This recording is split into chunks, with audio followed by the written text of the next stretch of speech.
Mr. Mike Kennedy. Shmonty, how are you? Good, man. How are you doing? Good. Is the sound okay on this? I got my headphones in, so does it sound all right? You sound beautiful. Thank you. So, Worst Cooks in America, Season 6, Food Network, Sunday nights at 9 o'clock. It's Tyler Florence taking on Ann Burrell, and you're on Tyler's team, correct? Yeah, I think it depends what time it is here, if you have cable or satellite. It's a thing like the mountain screws up the times. I think it's 10 o'clock Arizona time. Okay. If you have cable. If you have satellite, it'll be on at 7 o'clock. Your backstory, your bio on this website, Mike, says you want to learn to cook basically so you can cook for your daughter.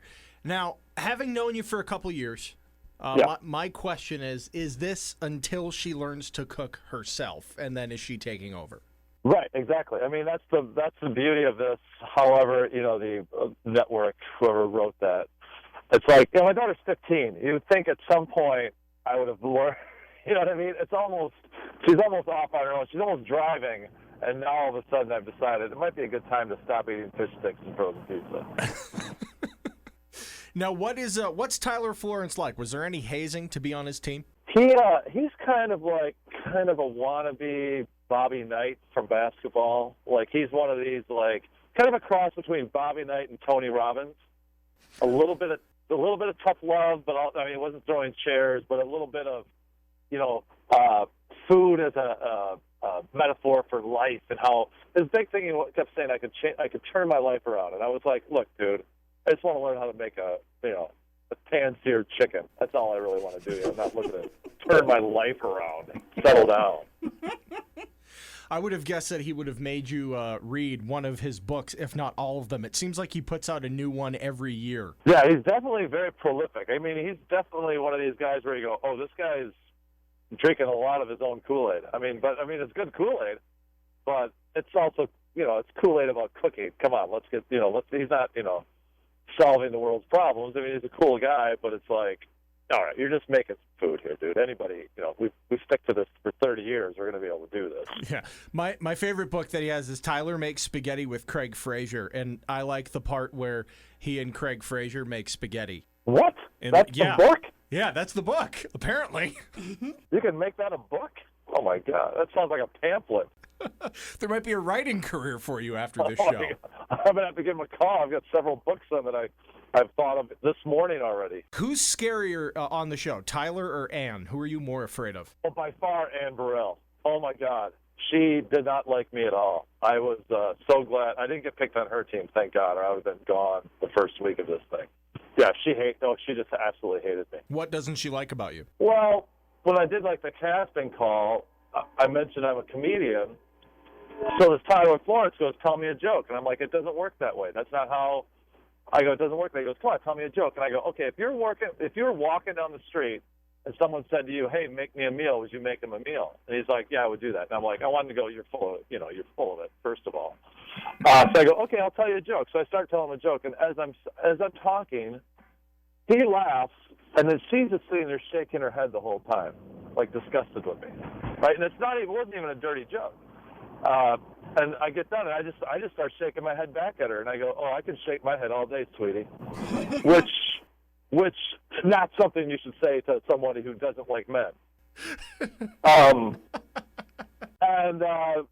She was looking for a reason not to like me, and she goes, oh, it's just like you're making a mockery of this. And I'm like, hey, he's the dude who asked for a joke. I didn't come in here and say I wanted to tell a joke. So after that, I was just on my best. I was trying to be at my best behavior. I went full Eddie Haskell, trying to be polite and courteous, and I should have just been a lunatic like I am, but I was trying to, I was trying to make a lesbian like me, Shmonty. How idiotic am I? It wasn't going to happen.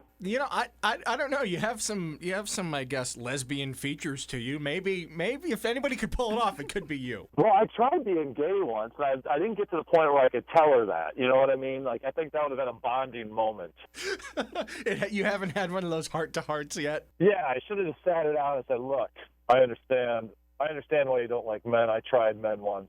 It's horrible. Should have the Danny Tanner, Stephanie Tanner moment. Just have the sit down on the edge of the bed, let the heartfelt music play. Exactly. That would have been perfect. What's the competition been like for you, man? It was really cool. I mean, I learned some things, definitely. My thing is, I think everybody on there had cooked, before. Like, I mean, they're just nuts. Everyone on the show was nuts. I mean, they're super nice people, but they're crazy as loons. And so I'm being a comedian. I'm like, well, I'm a comedian, not a clown. I'm not going to sit here and dance around like, one guy was a fun guy, but he's like a drag queen, so he knew how to, camp it up a little bit. And I'm just like looking at these people going, I'll just make jokes at your expense throughout the thing, and they've included some of those, but me, I'm kind of just snarky. I just made little snide comments all day, and I learned some things, but I've never had to cook, Shmonty. That's the deal. It's never even remotely interested me to make food for myself. And you're how old? I'm 35. And how have you made it 45 years Well, without having to do that? Two things. I've always had a girlfriend, pretty much. It's kept me in some really horrible relationships because somebody can cook for me. That's true. That's one of the reasons also that I wanted the show, that maybe I could get out of dysfunctional relationships just because a chick can make me pasta. And two, Shmonty, there's a thing called restaurants. I know they have them in Tucson. I've been there.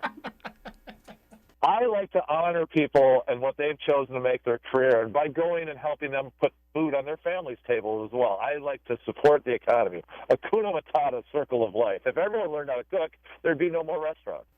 That's a very valid point. Yeah. They're like laughing at me going, how did you never learn how to cook? And I'm like, hey, do you know how to dunk? I could dunk in high school, dude. I'm like, that's what I was focused on. So I'm just going to throw this out there. When Shmonty was telling me who you were, you mentioned single dad. Yes. And now you've said that you've stayed in some pretty terrible relationships just because the chick can cook.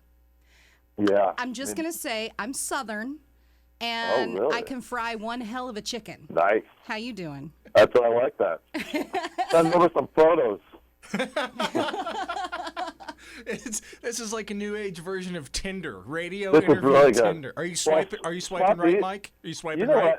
what? I would totally swipe. Well, I swipe right for everybody. That's my first cut. You know what I mean?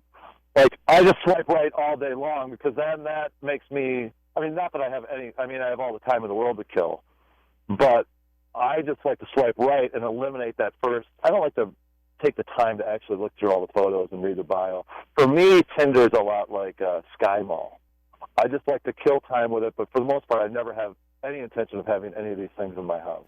You sure know how to make a girl feel good. Thank you. Well, I didn't meet you on Tinder. I don't like I think online dating is the worst way to meet somebody because you meet people you would never meet in your normal walk of life. It's very true.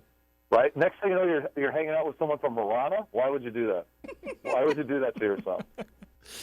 Well, Mike Kennedy, Food Network, Worst Cooks in America, Season 6, Sunday night at 9 or 10 or whatever happens with time zones. Yeah. Is there a place people can track you down when you're not on the Food Network? Yeah, it's MikeMosesKennedy.com. That's all my Facebook and Twitter and all that stuff. And then I'd probably be down at Laughs again sometime. Last time I was down there was May, and next time I'm down there, I'll give you a buzz and let people know I'm coming down there. Yeah, next time you're down in Tucson, come in. We'll have you cook something up for us in the Rock 102 kitchen. Yeah, I can make a mean ramen noodles. Beautiful. Pretty good at that. Beautiful, man. Well, all right, Mike. Well, thank you for calling in, man. All right. Have your co-host. I didn't get her name. What was her name? Carolina. Carolina. Oh my goodness. Oh yeah, you definitely got to add me on Facebook. I gotta make a trip down there. All right, brother. See you, Shmonty.